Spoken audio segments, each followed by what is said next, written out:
Welcome back to our channel, JK and Counting.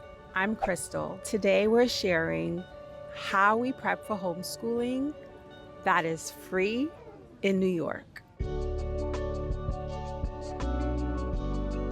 So the first thing we have to do is sign on to schools.nyc.gov to sign up for homeschooling.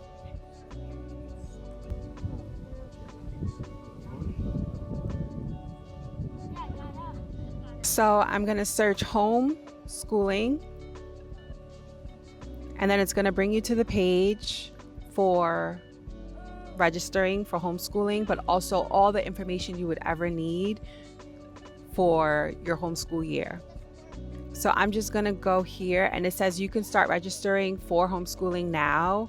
So that's what I'm going to do. The page is literally detailed with everything that you need to know. So for me, this is the second year that I'm officially homeschooling in New York, because I did start, but when I started in 2022, it didn't have all of this. And so I basically just did an email the first time around, but now it's really simple, just a website. Once I'm done registering all 3 kids, I log on to Discovery K-12 for curriculum. So Discovery K-12 is where they pretty much get all of their curriculum from. And I supplement that also with Khan Academy Kids and other printable things that I find online. But this website is like, I feel like the holy grail, especially if you have elementary kids, because you have so many options. You can jump back a grade. Like if, let's say like you didn't finish 2nd grade, right? You can always jump back to that grade and finish up what you need to do. And then you can go back to 3rd grade and continue on. So it's so flexible and you don't have to pay for anything.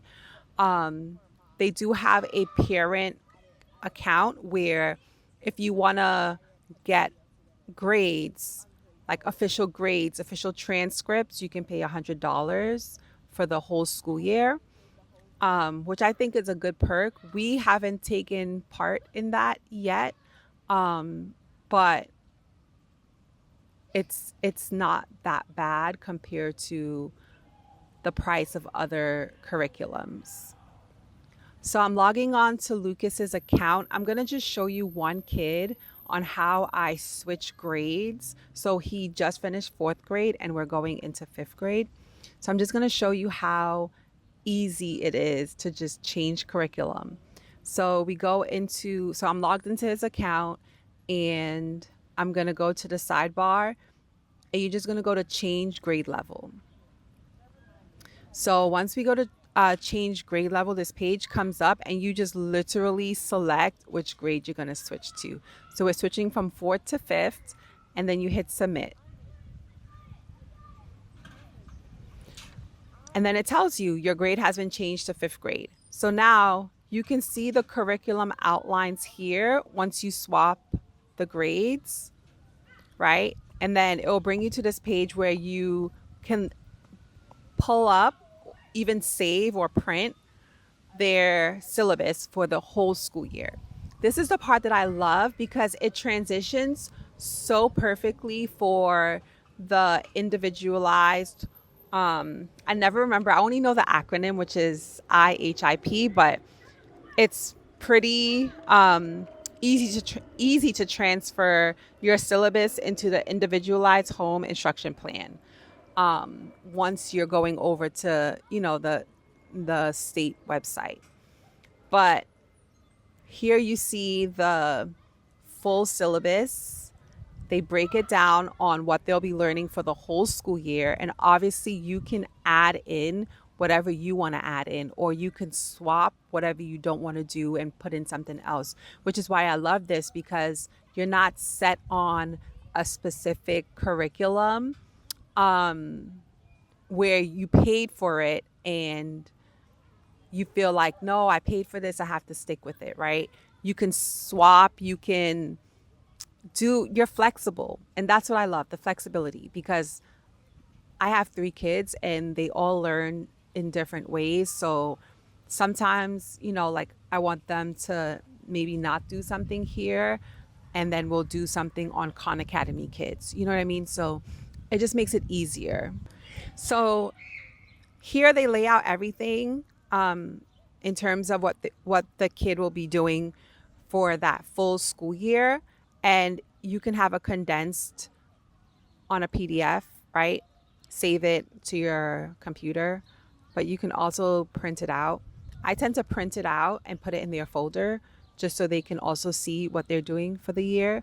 And then I also just save it just in case, because like it's just easy to swap back and forth whenever I'm filling out the IHIP, but also when I'm doing their quarterly reports, I can just look back on it through that too. So I'll just save this and print it, and then once I'm done doing that, I go back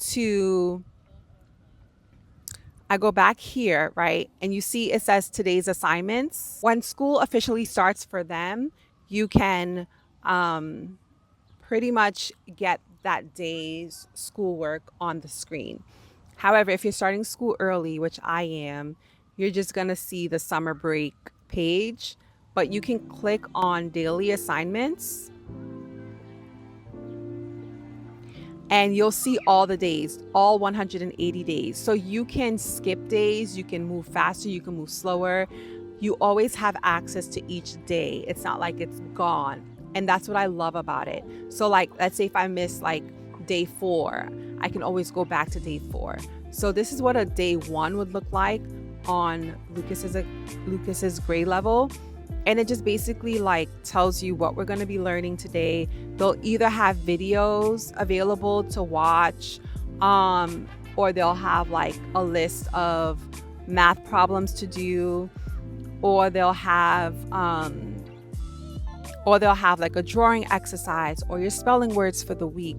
So I love that about the website. Even though it's on the internet, it's not like the computer is teaching your kid. Like you have the option to say, okay, today we're going to get books, or like ahead of time, obviously, get books on this specific topic.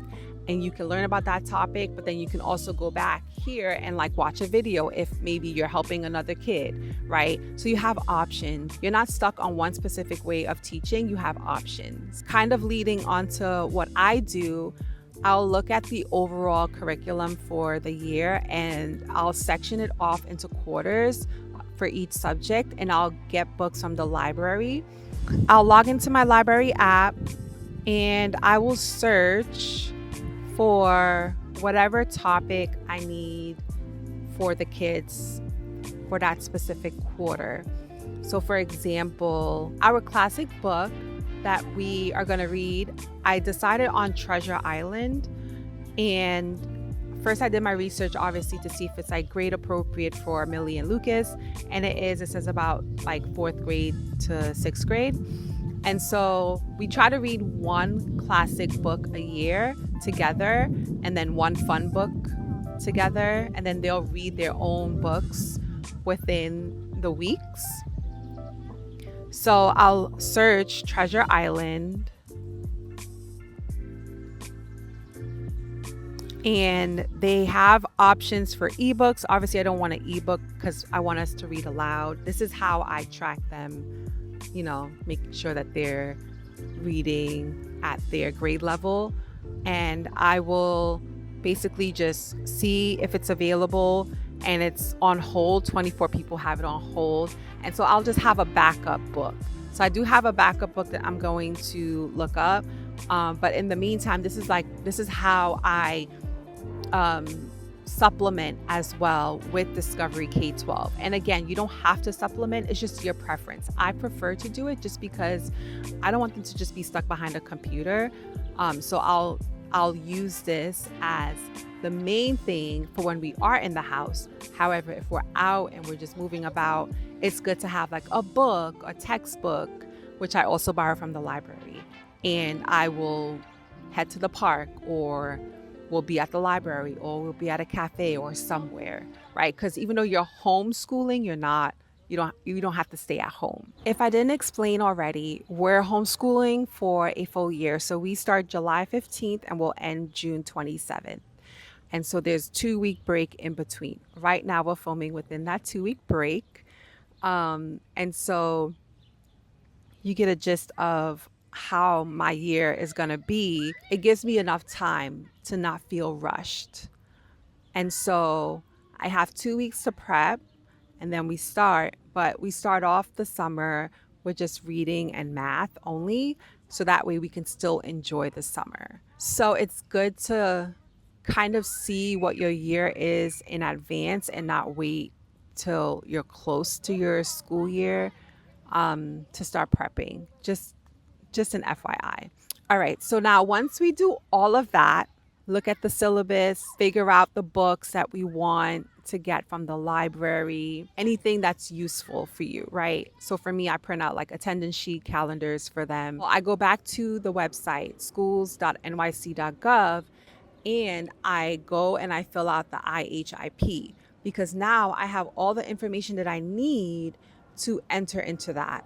So when you go on their website, you scroll all the way down and you'll see all of the PDFs available for you. But New York City, they also said that you don't necessarily have to use these forms, but they still provide you these forms. I just like to use them because then I'll know that I am basically accomplishing all of the requirements that's necessary for the state. So now I find individualized home instruction plan and I just click English and it'll bring me to the PDF to save or to print. And I tend to save it and then fill it out on the computer and then just email it back and submit it. And they have all of the details on here of what you need to do, whether you're emailing it to homeschool at schools.nyc.gov or you're mailing it to the mailing address that's listed on there. But the part that I specifically want to talk about is the quarters. Since we're homeschooling for a full year, I technically don't use the quarters that they provide, which is November 15th, January 31st, April 15th, June 30th. I make my own quarters just because I'm schooling longer and I have 12 weeks in between each quarters. So it gives me enough time, right? So on that, I have to do a whole separate planning, which is a little bit more difficult on my end because I have to do so much math that it's like a little bit frustrating, but in the long run, it's so helpful for my whole year. If you want me to make a video sharing how I detail my year of homeschooling, comment homeschooling in the park and I will make a full video breaking down how I plan out a homeschool year. So last but not least, once we fill out this form, we submit it, and then we're pretty much done until the quarter comes and we have to submit that quarter report. That's pretty much it for this video. Thank you so much for watching and we'll see you in the next one. Feel the love.